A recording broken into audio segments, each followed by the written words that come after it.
കുറച്ച് ദിവസം ലാലേട്ടൻ്റെ കൂടെ നിൽക്കാനായിട്ട് ഒരു ഡ്രൈവറെ ആവശ്യമാണ്. ആ സമയം നോക്കി ഞാൻ ഒരു സിഗരറ്റ് വാങ്ങിക്കാൻ അപ്പുറത്തോട്ട് പോയി. അയാൾ 5 മിനിറ്റ് കാത്തിരുന്നപ്പോഴേക്കും എന്റെ സുഹൃത്തായ ആന്റണിയെ വിളിച്ചുകൊണ്ടായിരുന്നു. ഞാൻ ആ സിഗരറ്റ് വാങ്ങിക്കാൻ പോയില്ലായിരുന്നെങ്കിൽ ആശീർവാദ് പ്രൊഡക്ഷൻസിന്റെ മുതലാളി ആരായിരുന്നേനെ? ജീവിതം ഒരു 20 വയസ്സ് പ്രായമൊക്കെ കഴിഞ്ഞപ്പോൾ ഞാൻ മോഹൻലാൽ സാറിന്റെ അടുത്ത് ആദ്യം വണ്ടി ഓടിക്കാൻ പോയതാണ്.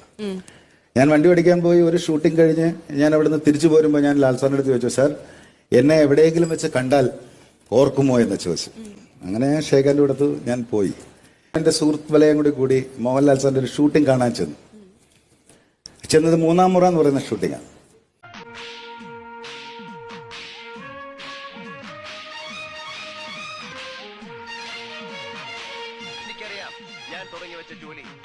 സാർ എപ്പോഴാണ് എന്നെ കാണുന്നതെന്ന് നോക്കി ഞാനിങ്ങനെ ചോദിച്ചു, സാർ എന്നെയാണോ എന്ന് ചോദിച്ചു.